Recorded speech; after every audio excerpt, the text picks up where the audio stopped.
Let's break down nuclear power and understand where this nuclear waste comes from. At its core, nuclear power relies on a fundamental process. We split uranium atoms, nuclear fission, to release huge amounts of energy. This energy, in the form of heat, boils water, creating steam that spins massive turbines, and ultimately generates electricity that powers our homes and businesses. It's a low-carbon way to power our world, offering a significant advantage in the fight against climate change by reducing our reliance on fossil fuels. Nuclear energy provides a stable and consistent energy source, but splitting atoms, while incredibly powerful, inevitably leaves behind leftovers. These leftovers are what we call nuclear waste, or spent nuclear fuel. It's the byproduct of the fission process. Think of it like ash after burning wood, the residue that remains after the fire has burned out. Except this ash is highly radioactive, meaning it emits energy in the form of radiation and is dangerous for thousands of years. This radioactivity is what makes nuclear waste a unique and complex challenge. Spent fuel is a complex mix of materials. It contains unused uranium, the very fuel that powered the reactor, new elements like plutonium which are created during the fission process, and a variety of other radioactive byproducts, each with its own unique properties and decay rate. Radioactivity means these materials emit energy in the form of alpha, beta, and gamma radiation, which can harm living cells by damaging DNA and other critical molecules. That's why nuclear waste can't go in the regular trash. It needs careful, long-term containment to prevent it from entering the environment and potentially harming people or ecosystems. The real challenge isn't the amount of waste generated, it's the fact that it remains dangerous, emitting radiation for thousands of years, requiring a solution that addresses this longevity. To put it in perspective, all the spent fuel ever produced by U.S. nuclear plants could fit on a single football field, if it were stacked about 20 feet high. But that relatively small volume must be isolated from people and the environment for millennia, far longer than any human structure has ever existed. Handling nuclear waste is therefore a massive engineering and ethical responsibility, demanding innovative solutions and a commitment to safety that transcends generations. We need systems that outlast civilizations. The problem isn't volume, it's the powerful, long-lasting nature of the material and the radiation it emits. That's why managing nuclear waste safely and effectively is one of the biggest and most pressing challenges in the pursuit of clean energy. When spent fuel rods are removed from a nuclear reactor, their journey is far from over. These rods, having served their purpose in generating power, still contain a significant amount of energy and radioactivity. They're extremely hot, reaching very high temperatures, and intensely radioactive due to the ongoing process of decay heat. This decay heat is a result of the radioactive isotopes within the fuel rods breaking down. The first crucial step is moving them, remotely of course, because direct human contact would be far too dangerous. Specialized equipment and trained personnel are essential for this delicate operation.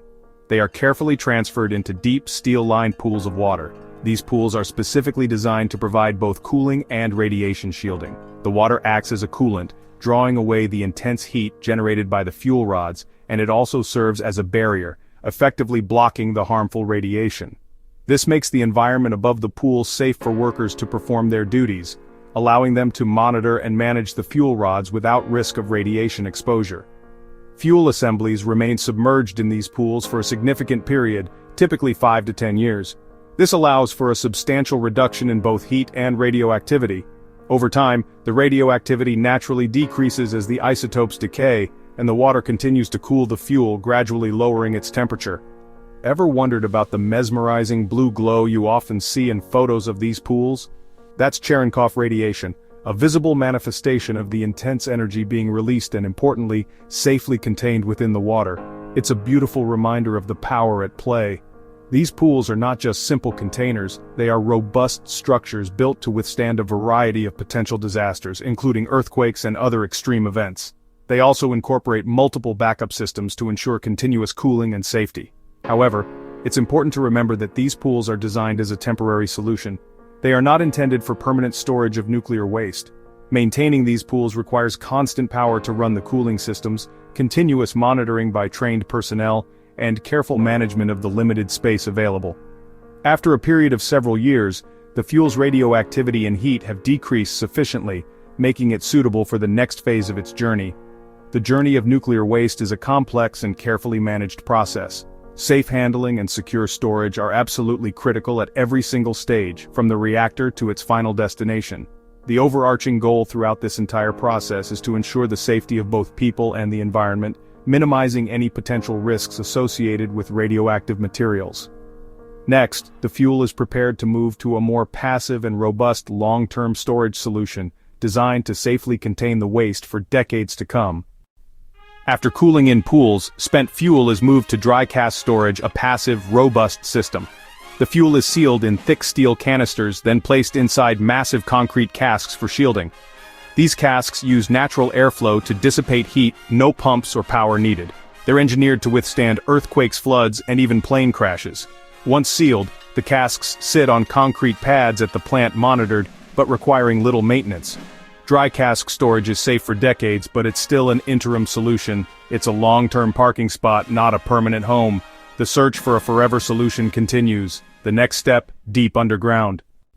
The scientific consensus for the permanent and safe disposal of nuclear waste overwhelmingly points towards deep geological repositories. This approach is considered the most effective way to isolate radioactive materials from the biosphere for extended periods. The strategy involves placing the waste hundreds of meters underground, embedding it deep within stable rock formations, such as granite, known for its strength and impermeability, or within layers of dense clay, or even utilizing the unique properties of salt, formations that have remained structurally unchanged for millions upon millions of years, offering unparalleled stability. To ensure maximum safety, multiple engineered and natural barriers are put in place. First, the waste is solidified into a solid ceramic form, then encased in highly durable, corrosion-resistant canisters, surrounded by clay buffers like bentonite, and finally, the surrounding rock itself acts as a final, robust barrier. This multi-barrier system is designed so that even if one barrier were to fail, the others would still effectively contain the waste.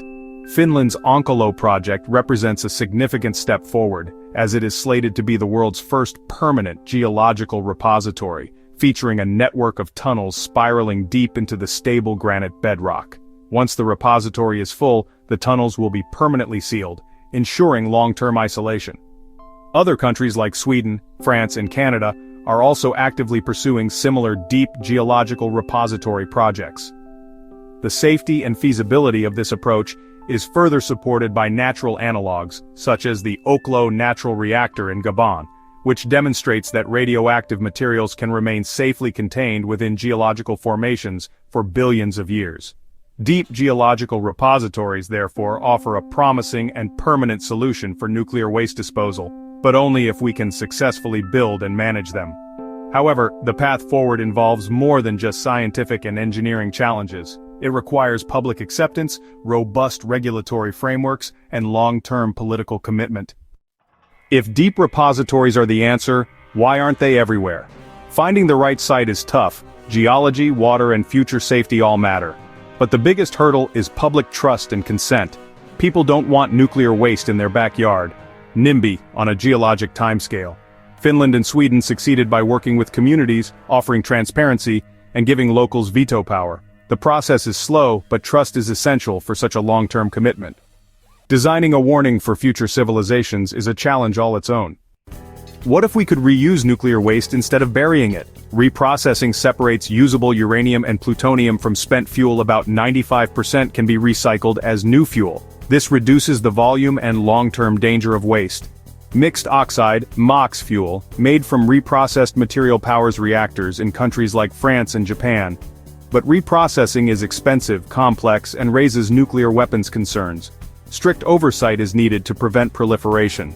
The US doesn't reprocess commercially, but some countries do. Recycling can help, but it's not a complete solution. We have two main options: direct disposal in deep repositories or recycling spent fuel. Advanced reactors could even use nuclear waste as fuel, shrinking the problem further. Managing nuclear waste requires investment, regulation, and public trust. Compared to fossil fuels, nuclear waste is small in volume and fully contained. Fossil fuel waste is vast and pollutes our air and water every day. The challenge is responsibility, using science and engineering to protect future generations. The real barriers are social and political, not technical. With the right will, we can solve the nuclear waste problem for good.